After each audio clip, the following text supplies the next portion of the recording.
अच्छा, एजेक्स का कॉन्सेप्ट हमारे पास चल रहा है एमबीसी के अंदर, ठीक है। उसमें हमने बिगिन फॉर्म देखा है, ठीक है, उसकी एक एग्जांपल करके दिखी है, ठीक है। अब यहाँ पे मैं बिगिन फॉर्म की एक सेकंड एग्जांपल से आपको समझाता हूँ ताकि इसका कॉन्सेप्ट और अच्छे से क्लियर हो जाए, ठीक है। तो यहाँ पे देखो, पहला point, consider a scenario where you want to enable a user to search for product. मतलब हम एक ऐसा पेज बनाएं जहाँ पे बहुत सारे प्रोडक्ट्स आ रहे हो, ठीक है, और वहां पे हम क्या कर सकें, किसी स्पेसिफिक प्रोडक्ट को सर्च कर सकें, उसका डेटा गेट कर सकें असिंक्रोनस तरीके से, ठीक है। मतलब हमारा पेज रिलोड नहीं होना चाहिए, ठीक है।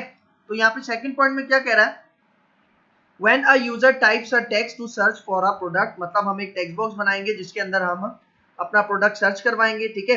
The details of the matching product should be retrieved from the server, ठीक है। मतलब जो भी मैं टेक्स्ट बॉक्स में दूंगा, अगर उससे रिलेटेड कोई प्रोडक्ट हमारे पास मौजूद है तो वो हमें क्या हो जाएगा, डिस्प्ले हो जाएगा उसी पेज के ऊपर, ठीक है, without having to post the page back to the server. इसका मतलब हमारे पास जो हमारा पेज है वो रीलोड नहीं होगा, वो रिफ्रेश नहीं होगा, मतलब ये जितना भी काम है वो सारा बैकग्राउंड में परफॉर्म होगा, ठीक है।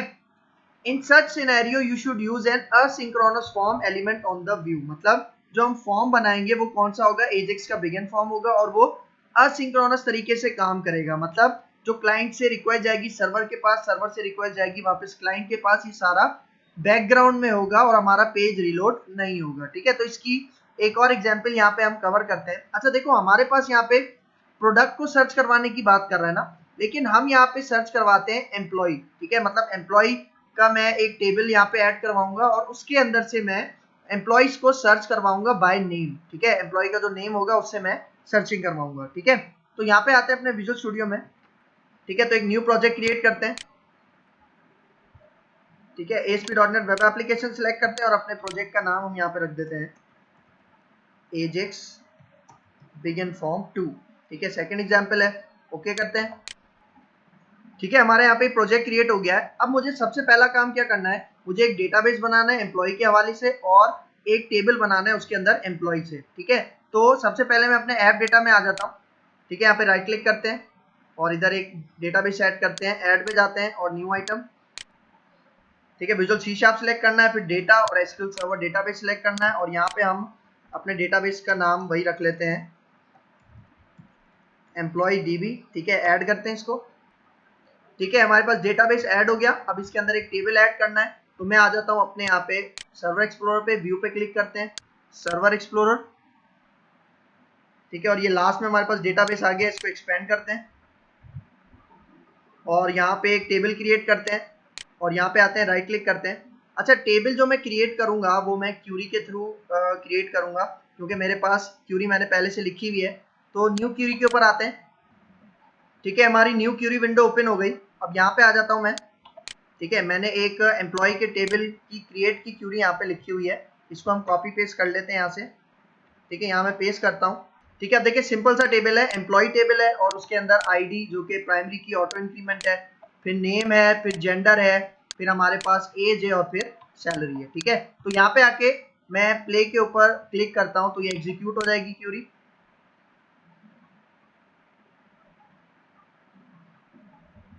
ठीक है। देखिए कमांड्स कंप्लीट सक्सेसफुली आ गया, मतलब ये क्यूरी एग्जीक्यूट हो गई, टेबल बन गया। अब इसके अंदर मैं रोज इंसर्ट करता हूँ, तो यहाँ पे आते हैं, मैंने कुछ रोज भी यहाँ पे लिखी हुई है उसकी इंसर्ट की क्यूरी, मैं यहाँ से कॉपी करता हूँ और यहाँ पे आके इसको पेस्ट करते हैं, ठीक है। और यहाँ पे आके एग्जीक्यूट करते हैं इसको, ठीक है। तो देखिए ये हमारे पास इंसर्ट हो गई रोज। अब इस विंडो को मैं क्लोज कर लेता हूँ, यहाँ पे इसको सेव नहीं करते हम, ठीक है। अब आ जाते हैं अपने सर्वर एक्सप्लोरर पे और यहाँ पे देखिए हमने जो अभी टेबल बनाया है वो टेबल यहाँ पे आ गया होगा इस फोल्डर के अंदर एम्प्लॉय, ठीक है। इसके ऊपर राइट क्लिक करते हैं, शो टेबल डेटा करते हैं, ठीक है। देखिए हमारे पास ये तकरीबन 8 एम्प्लॉइज की रोज है जिनका name, ID, name, gender, age और सैलरी है, ठीक है। तो यहाँ पे मैं इसको क्लोज करता हूँ।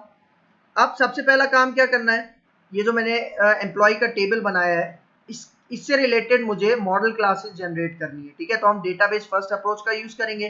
तो मैं मॉडल्स में आ जाता हूँ, ठीक है। इसके ऊपर राइट क्लिक करते हैं, ऐड में आते हैं और न्यू आइटम में आ जाते हैं, ठीक है। विजुअल सी शार्प सेलेक्ट करना है, डेटा, और यहाँ पे मैं डेटाबेस फर्स्ट अप्रोच में हम क्या यूज करते हैं, एंटिटी डेटा मॉडल, और इस मॉडल का नाम मैं यहाँ पे रख लेता हूँ एम्प्लॉय डीबी मॉडल, ठीक है। ऐड करते हैं इसको, ठीक है, मतलब अब मुझे एग्जिस्टिंग टेबल से मॉडल क्लासेस जनरेट करवानी है तो मैं यूज करूंगा EF designer from database. Next करते हैं।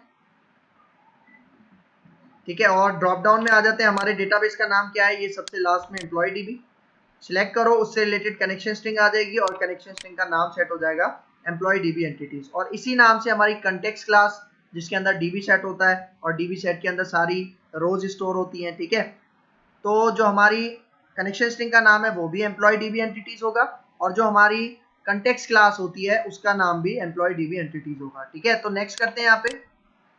ठीक है, एंटिटी फ्रेमवर्क 6 इंस्टॉल करना है, नेक्स्ट कर लेते हैं। ठीक है, अब टेबल्स को एक्सपेंड करते हैं, डेटाबेस ऑब्जेक्ट्स, और कौन से टेबल की मॉडल क्लासेस बनानी है मुझे, एम्प्लॉय से। ठीक है, और इसको सिलेक्ट करते हैं और फिनिश करते हैं।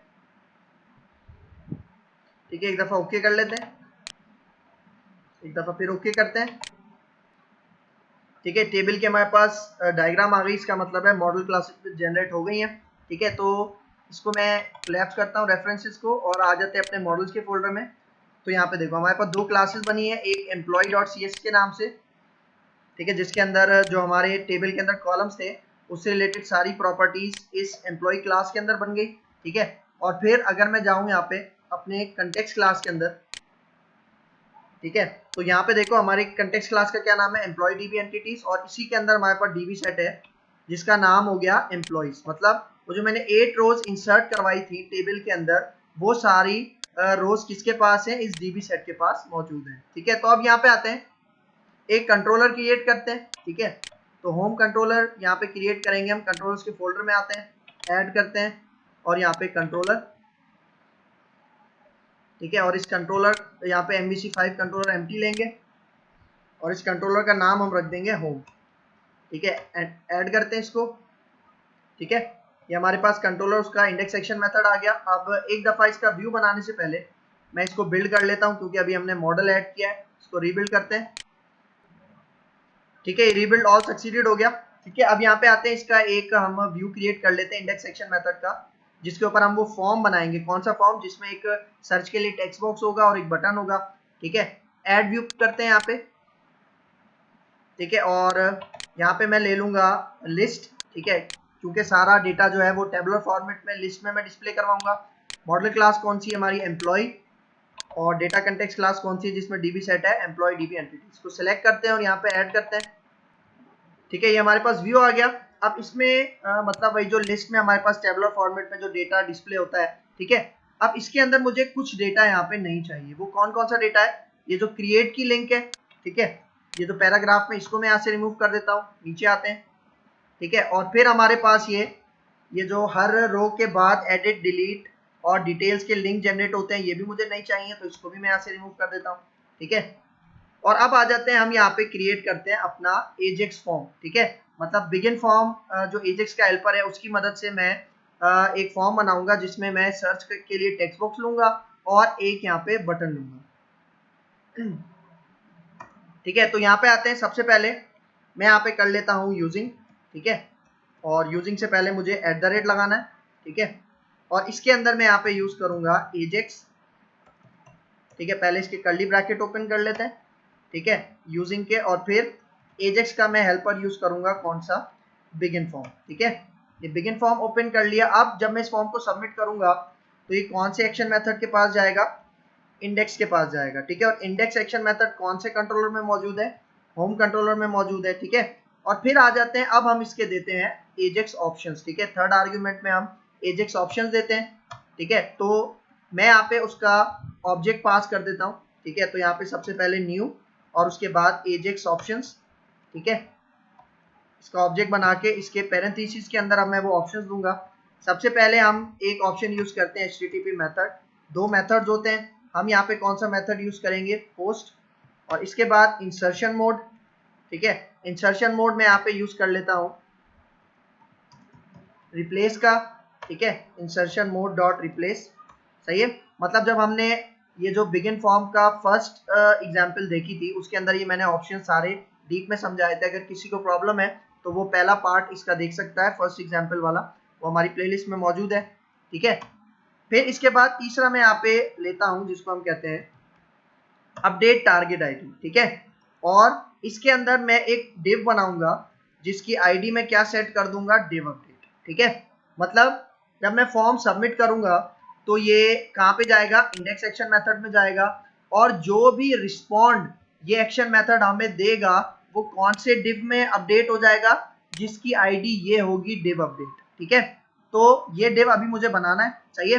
तो यहाँ पे देखो ये जो div है, ठीक है, ये मैं कहाँ पे बनाऊंगा, देखो ये जो मेरा पूरा टेबल है ना, ठीक है, जो फर्स्ट टाइम सारी रोज मुझे प्रिंट करवाएगा, और ये जो पूरा का पूरा टेबल है ये मैं एक div के अंदर रखता हूँ। ठीक है, और इस div की आईडी मैं यही रखूंगा जो मैंने यहाँ पे अपडेट टारगेट आईडी के ऑप्शंस में आईडी दी है, अपडेट div अपडेट, और ये आईडी मैं यहाँ पे इसका देता हूँ। और अब ये जो पूरा div है ये मैं टेबल मतलब टेबल जो है मैं वो इस div के अंदर रखूंगा।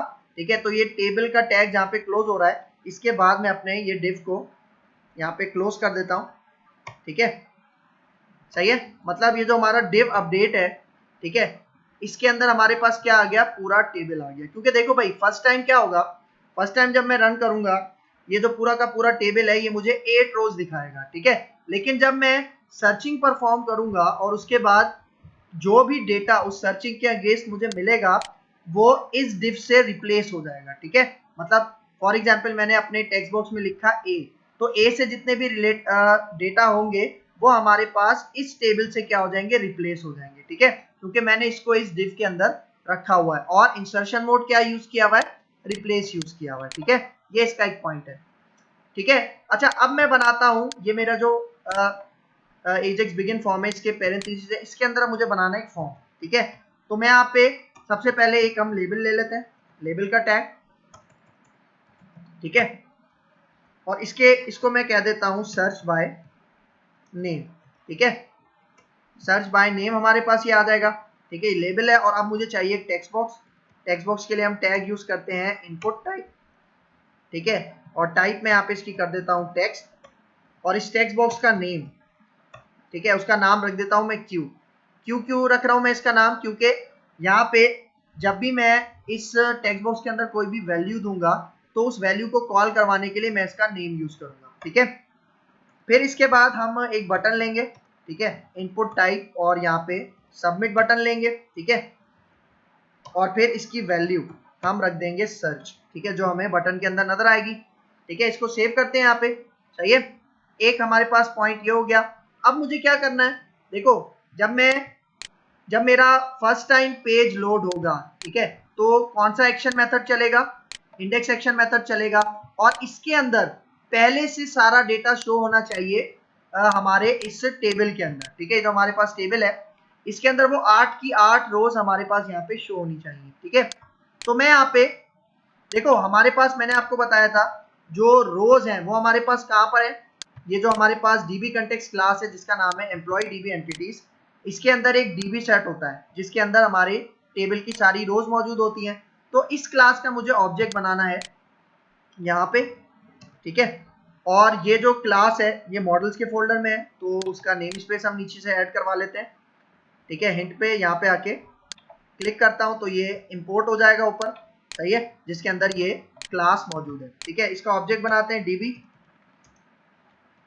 ठीक है, इसका ही मैंने ऑब्जेक्ट बना लिया, और अब इसके अंदर ये जो व्यू है मैं यहाँ पे कहता हूँ DB डॉट एम्प्लॉइज और टू लिस्ट। ठीक है, मतलब जितना भी हमारे पास यहाँ पे एम्प्लॉइज के DB सेट के अंदर, मतलब देखो DB क्या है, कंटेक्स्ट क्लास का ऑब्जेक्ट है, और इसके अंदर क्या है, एम्प्लॉइज जो DB सेट है जिसके अंदर 8 की 8 रोज मौजूद है, उसको लिस्ट में कन्वर्ट करके इस व्यू को क्या करवा दो, रिटर्न करवा दो। मतलब ये 8 की 8 रोज हमारे पास इस इंडेक्स के व्यू को रिटर्न होंगी, और ये जो फॉर ईच लूप है ये क्या करेगा, टेबुलर फॉर्मेट में हमारी वो जितने भी रोज हैं उनको डिस्प्ले करवा देगा। ठीक है, एक ये पॉइंट है। तो अगर मैं अभी आपको यहाँ पे आके रन करके दिखाऊं, ठीक है, अब यहाँ पे देखें हमारे पास ये सर्च का वो जो लेबल, टेक्स्ट बॉक्स और बटन आ रहा है, और सारा डेटा हमारे पास आ रहा है। ठीक है, अब हमें क्या करना है, अगर मैं अपने सर्च के टेक्स्ट बॉक्स के अंदर फॉर एग्जांपल A देता हूँ, ठीक है, और A देने के बाद जब मैं सर्च पे क्लिक करूंगा तो हमारे पास एक तो पेज रीलोड नहीं होगा, और सारी रिक्वेस्ट का काम बैकग्राउंड पे होगा, और A से रिलेटेड जितने भी एम्प्लॉइज हैं वो मेरे पास यहाँ पे डिस्प्ले हो जाएंगे। ठीक है, तो अब मैं आता हूं यहाँ पे, मतलब हमने HTTP मेथड कौन सा यूज किया है, पोस्ट। तो मतलब जब मैं बटन पे क्लिक करूंगा तो वो हमारे इंडेक्स एक्शन मेथड के पोस्ट वर्जन के पास जाएगा, ठीक है। तो अभी हमें वो बनाना है, ठीक है। तो यहाँ पे आके मैं इसको स्टॉप करता हूँ। अच्छा, एक और इम्पोर्टेंट पॉइंट, ठीक है, यहाँ पे देखो हमने ये जो एजेक्स का हेल्पर तो यूज कर लिया है बिगिन फॉर्म, ठीक है, लेकिन ये वर्क कब करेगा, जब हम वो एक लाइब्रेरी ऐड करवाते हैं अपने प्रोजेक्ट के अंदर जिसको हम कहते हैं अनऑब्स्ट्रूसिव एजेक्स, ठीक है। तो वो मैंने ऐड नहीं करवाई, तो वो पहले हम ऐड करवा लेते हैं। मैं अपने यहाँ पे पैकेज में आता हूँ, एजेक्स बिगिन फॉर्म 2, इसके ऊपर राइट क्लिक करते हैं और मैनेज न्यूगेट पैकेजेस में आ जाते हैं, ठीक है। और यहाँ पे देखो हमारे पास ब्राउज का ऑप्शन आ रहा है, ठीक है। ब्राउज को सिलेक्ट करो और यहाँ पे आप सिंपल लिख दो एजेक्स,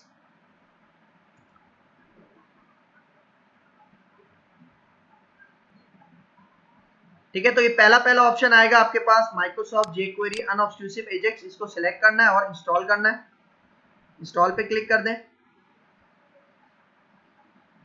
ठीक है, फिर ओके कर दें और फिर इसके बाद एग्रीमेंट आएगा, इसको आई एक्सेप्ट कर दें, ठीक है। ये फिनिश हो गया हमारे पास, मतलब ये लाइब्रेरी सक्सेसफुली ऐड हो गई। अब ये लाइब्रेरी करती क्या है, हमारे पास जो स्क्रिप्ट्स का फोल्डर है, ठीक है, उसके अंदर कुछ जावास्क्रिप्ट की फाइल्स ऐड करवाती है, ठीक है। मैं इसको क्लोज कर देता हूँ, ठीक है।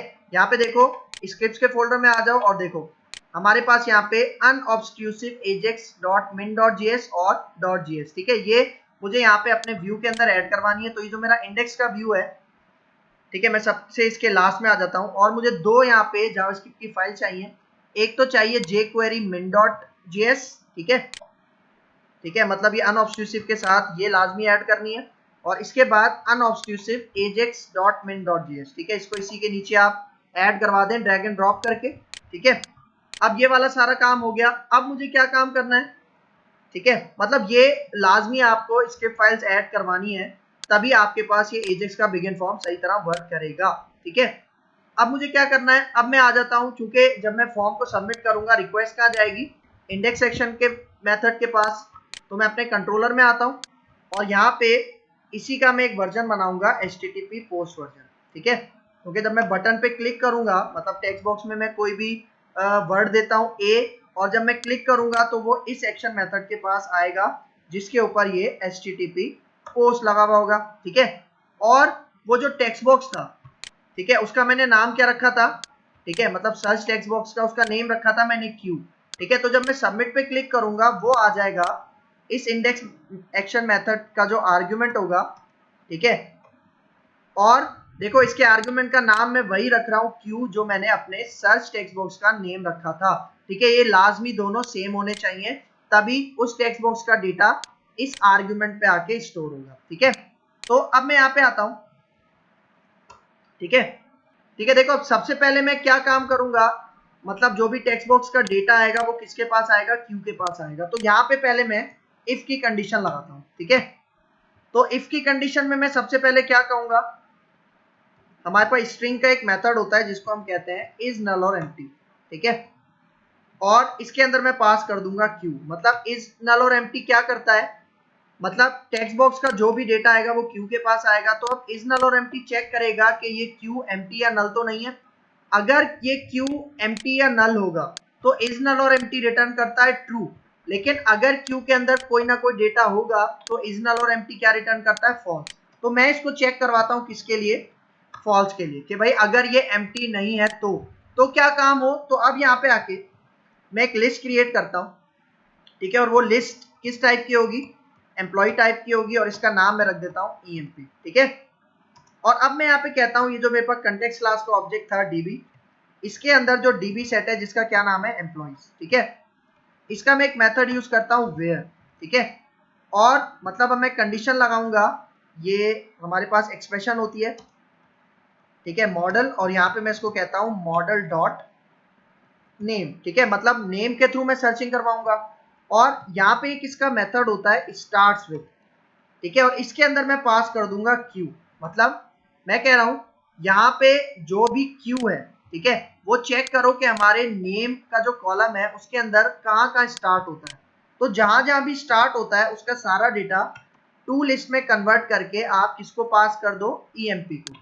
इसका मतलब कि अगर क्यू के पास कोई डेटा है तो आप चेक करो कि जो क्यू है वो हमारे नेम के कॉलम पे कहाँ कहाँ स्टार्ट होता है, ठीक है।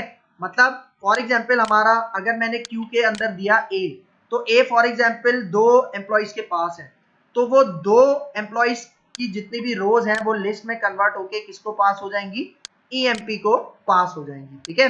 फिर इसके बाद मैं यहाँ पे आता हूँ। अब देखो मैं रिटर्न कैसे करवाऊंगा अपने व्यू को, मैं यहाँ पे यूज करता हूँ पार्शियल व्यू, ठीक है। अब देखो मैं एक पार्शियल व्यू यहाँ पे बनाऊंगा, ठीक है, जिसका नाम क्या रखूंगा मैं, सर्च डेटा, ठीक है। और इस पार्शियल व्यू को मैं क्या पास कर दूंगा, ये ईएमपी। मतलब जो भी मैं क्यू के अंदर डेटा पास करवाऊंगा वो हमारे कॉलम के अंदर, मतलब मॉडल नेम जो था उसके अंदर सर्च होगा कि जो भी मैंने क्यू में डेटा दिया है क्या वो मेरे नेम वाले कॉलम के अंदर मौजूद है। अगर मौजूद है तो उसकी सारी रोज ईएमपी को पास हो जाएंगी, ठीक है। और फिर ये जो ईएमपी है ये मैं किसको पास कर रहा हूँ, अपने पार्शियल व्यू को पास कर रहा हूँ। अब देखो ये पार्शियल व्यू अभी हमारे पास क्रिएट नहीं हुआ हुआ, ठीक है। तो सबसे पहले इसको मैं क्रिएट कर लेता हूँ, ठीक है। तो पार्शियल व्यू हम क्रिएट कहाँ पे करते हैं, हमारे पास जो शेयर्ड का फोल्डर होता है, ठीक है, यहाँ पे आते हैं, शेयर्ड के फोल्डर पे राइट क्लिक करते हैं, ऐड करते हैं और व्यू पे आ जाते हैं, ठीक है। और इसका नाम मैं वही रखता हूं, सर्च डेटा, ठीक है। और यहाँ पे आते हैं, टेम्पलेट कौन सी चूज करूंगा मैं, लिस्ट, ठीक है। और मॉडल क्लास हमारे पास कौन सी होगी, एम्प्लॉय, ठीक है। और डेटा कंटेक्स्ट क्लास कौन सी है, एम्प्लॉय डीबी एंटिटीज। और ये मुझे पार्शियल व्यू बनाना है तो create as a partial view पे लाजमी आपने चेक लगाना है, ठीक है। तो यहाँ पे ओके करते हैं, ऐड करते हैं इसको, ठीक है। अब देखो ये हमारा पार्शियल व्यू क्रिएट हो गया, ठीक है। अब देखो यहाँ पे भी मुझे क्रिएट का लिंक नहीं चाहिए, ठीक है। और नीचे आते हैं, ये जो हमारे पास हर रो के आगे एडिट डिटेल्स और डिलीट होता है ये भी मुझे नहीं चाहिए, ठीक है। तो अब मैं यहाँ पे क्या कर रहा हूँ, देखो अब अगर मैं होम कंट्रोलर पे आऊं तो अब मैं क्या कर रहा हूँ कि जो भी टेक्स्ट बॉक्स में डेटा उसने दिया है वो यहाँ पे आके स्टोर होगा। फिर मैं चेक करवाऊंगा कि ये जो क्यू के पास जो भी डेटा है वो मेरे नेम के कॉलम के अंदर कहाँ कहाँ स्टार्ट होता है, जहां भी स्टार्ट होता है जितनी भी रोज में, उस सारी रोज को आप लिस्ट में कन्वर्ट करके ईएमपी को पास कर दो। और ये ईएमपी मतलब फॉर एग्जांपल ईएमपी के पास अभी 2 रोज हैं, तो ये 2 रोज किसको पास हो जाएंगी, पार्शियल व्यू को पास हो जाएंगी। मतलब ये इस पार्शियल व्यू में वो 2 रोज हमारे पास इस टेबल के अंदर डिस्प्ले हो जाएंगी। और ये टेबल कहाँ पे डिस्प्ले होगा, देखो ये टेबल डिस्प्ले होगा यहाँ पे डिव अपडेट में, ठीक है, ठीक है। क्योंकि डिव अपडेट के अंदर जो टेबल था वो पहले सारी रोज डिस्प्ले करवा रहा था, लेकिन जब मैं सर्च करूंगा तो वो जो 2 रोज मेरे पास आएंगी वो इस पूरे टेबल से क्या हो जाएंगी, रिप्लेस हो जाएंगी, अपडेट हो जाएंगी, ठीक है। तभी मैंने यहाँ पे अपडेट टारगेट आईडी के अंदर वो डिव दिया था जिसके अंदर मेरे पास पूरा का पूरा टेबल मौजूद है, ठीक है। तो अब यहाँ पे आते हैं होम कंट्रोलर में। अब देखो ये तो था इफ का पार्ट, मतलब अगर क्यू खाली नहीं है, मतलब अगर क्यू के अंदर मतलब टेक्स्ट बॉक्स के अंदर कोई ना कोई डेटा है तो ये वाला कोड चलेगा। लेकिन अगर क्यू खाली है तब कौन सा पार्ट चलेगा, एल्स का पार्ट चलेगा। और अब मैं ये 2 लाइंस कॉपी करता हूं, यहाँ पे इसको पेस्ट करता हूं, ठीक है। और अब यहाँ पे मैं ये कंडीशन हटा दूंगा, ठीक है, ये जो मैंने वेयर लगाया था, ठीक है, ये मैं हटा दूंगा। मतलब अगर हमारे पास सर्च बॉक्स जो है वो एम्प्टी है, मतलब उसके अंदर अगर कोई भी डेटा नहीं है तो क्या हो, तो सारा डेटा मेरे पास क्या हो जाए, पार्शियल व्यू के जरिए से डिस्प्ले हो जाए। कहाँ पे, ये जो हमारा टेबल है, ठीक है, ये जो हमने डिव अपडेट के अंदर टेबल बनाया था इसके अंदर सारी रोज डिस्प्ले हो जाए अगर हमारे सर्च बॉक्स के अंदर कोई भी डेटा मौजूद नहीं है, ठीक है। ये इसका यहाँ पे पॉइंट है, ठीक है, ठीक है। अब अपने प्रोग्राम को हम रन करते हैं और रिजल्ट देखते हैं।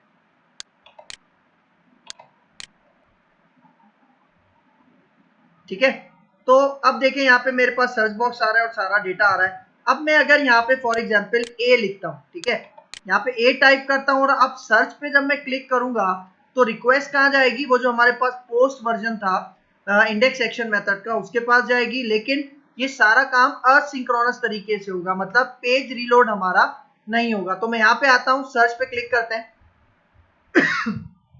तो अब देखें जैसे ही सर्च पे क्लिक किया ए से हमारे पास कितने एम्प्लॉइज के नेम्स आते हैं, 2, अली और अरसलान, तो हमारे पास यहाँ पे 2 आ रहे हैं, ठीक है। लेकिन अब एक चीज आप नोटिस करो, देखो जब मैंने ए यहाँ पे सर्च बॉक्स में लिखा था और सर्च पे क्लिक किया था तो उसने 1-2 सेकंड्स लिए थे मेरे पास, ठीक है, मतलब 1-2 सेकंड्स के बाद मेरे पास ये रिजल्ट आया था, ठीक है, लेकिन हमारा पेज रीलोड नहीं हुआ था। इसका मतलब कि फॉर एग्जांपल जब मैं सर्च पे क्लिक करूं, अगर फॉर एग्जांपल प्रोसेसिंग 10 सेकंड्स ले ले, तो उन 10 सेकंड्स में मेरा पेज रीलोड तो होगा नहीं, तो यूजर को कैसे पता चलेगा कि प्रोसेसिंग चल रही है? तो इस केस में हम डिस्प्ले करवाएंगे एक लोडिंग का आइकन, ठीक है, वो भी हम एजेक्स ऑप्शंस के थ्रू इंप्लीमेंट करते हैं। तो अब इसको देखते हैं कि वो काम कैसे करेंगे। मैं यहाँ पे आता हूँ विजुअल स्टूडियो में, इसको स्टॉप करते हैं, ठीक है, और अपने इंडेक्स पे आ जाते हैं यहाँ पे, ठीक है, इंडेक्स के व्यू पे आ जाते हैं और यहाँ पे अब देखो इसके अंदर यहाँ पे मैं एक ऑप्शन यूज करता हूँ इसका लोडिंग एलिमेंट आईडी, ठीक है, और यहाँ पे एक मैं डिव बनाऊंगा, उसकी आईडी रखूंगा लोडर, और इस डिव के अंदर वो इमेज होगी कौन सी, लोडिंग आइकन वाली। तो सबसे पहले तो मैं अपने प्रोजेक्ट में वो लोडिंग आइकन वाली इमेज डिस्प्ले करवा लेता हूँ, ठीक है, ऐड करवा लेता हूँ। तो यहाँ पे आते हैं, अपने प्रोजेक्ट पे राइट क्लिक करते हैं, ऐड पे जाते हैं और एक न्यू फोल्डर लेता हूँ और इस फोल्डर का नाम मैं यहाँ पे रख देता हूँ इमेजेस, ठीक है, और इसके अंदर राइट क्लिक करते हैं, ऐड पे जाते हैं और एग्जिस्टिंग आइटम,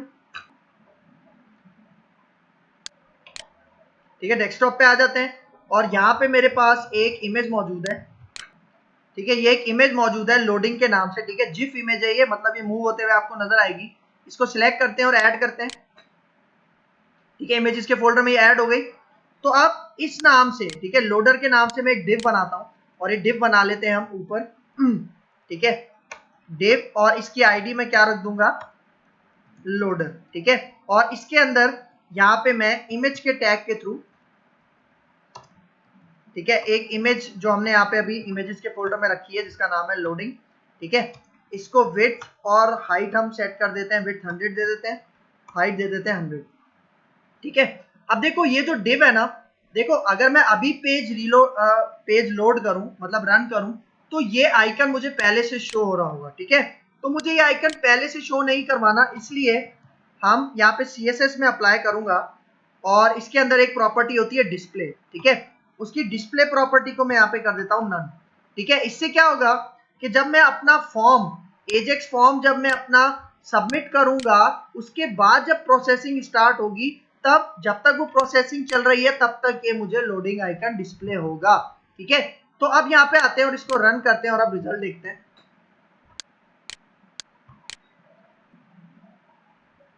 ठीक है। अब यहाँ पे आता हूं, मैं ए टाइप करता हूं और ए से यहाँ पे सर्च करता हूं, सर्च पे क्लिक करते हैं, ठीक है। तो देखो हमारे पास वो जो आइकन था वो बिल्कुल थोड़ी देर के लिए डिस्प्ले हुआ, ठीक है, बिल्कुल थोड़ी देर के लिए डिस्प्ले हुआ और वो हमारे पास गायब हो गया, ठीक है। मैं यहाँ पे आता हूँ और फॉर एग्जाम्पल अब कोई और देते हैं, हम बी देते हैं, ठीक है, और सर्च पे क्लिक करता हूँ, तो देखो आपको नजर आया होगा वो थोड़ी सी देर के लिए हमारे पास आइकन नजर आया था लेकिन गायब हो गया। लेकिन अभी आप एक चीज नोटिस करो, बी से हमारे पास कोई एम्प्लॉय नहीं आता, ठीक है। फॉर एग्जाम्पल अगर मैं एफ से कोई एम्प्लॉय दूं, सर्च करता हूं, तो देखो एफ से हमारे पास फरा आ रही है, ठीक है, लेकिन जब मैंने बी दिया था तो यहाँ पे हमारे पास कोई एम्प्लॉय नहीं आ रहा था। तो अब एक काम और करते हैं हम एक काम क्या करते हैं कि यहाँ पे अगर मैं जो भी सर्च करूं, अगर उससे रिलेटेड मेरे पास कोई भी एम्प्लॉय मौजूद नहीं है, तो यहाँ पे ये जो कॉलम्स हैं इसके नीचे नो रोज फाउंड का एक आइकन मुझे नजर आए, ठीक है। तो अब देखो नो रोज का आइकन मुझे दो जगह इंप्लीमेंट करना है, एक तो हमारे इंडेक्स व्यू के अंदर भी प्रिंट करना है और एक पार्शियल व्यू के अंदर भी प्रिंट करना है, क्योंकि देखो जब मैं यहाँ पे ए लिख के सर्चिंग करवा रहा था तो हमारे पास ये जो डेटा आ रहा था ये पार्शियल व्यू की मदद से आ रहा था, लेकिन अगर मैं यहाँ पे डायरेक्ट सर्च पे क्लिक करूं, ठीक है, तो क्या हो रहा था, मतलब जब फर्स्ट टाइम हमने लोड किया था तो इंडेक्स का पेज चल रहा था, तो इंडेक्स का पेज यहाँ पे क्या कर रहा था, ये सारे आइटम डिस्प्ले करवा रहा था, ठीक है। लेकिन अगर हमारे पास टेबल के अंदर कोई आइटम्स है ही नहीं, मतलब कोई भी एम्प्लॉयज मौजूद नहीं है, तो जब फर्स्ट टाइम लोड होगा तब भी यहाँ पे नो रोज फाउंड लिखा हुआ आना चाहिए। लेकिन अगर मैं यहाँ पे जिस तरह मैं बी सर्च करवाता हूँ, बी से सर्च करता हूँ, तो यहाँ पे देखो अभी कुछ भी नहीं आ रहा, तो इस केस में भी नो रोज फाउंड ऑप्शन नजर आना चाहिए। तो ये कैसे करेंगे, यहाँ पे आते हैं विजुअल स्टूडियो में, इसको स्टॉप करते हैं। सबसे पहले मैं आया था हमने पार्शियल व्यू में, ठीक है।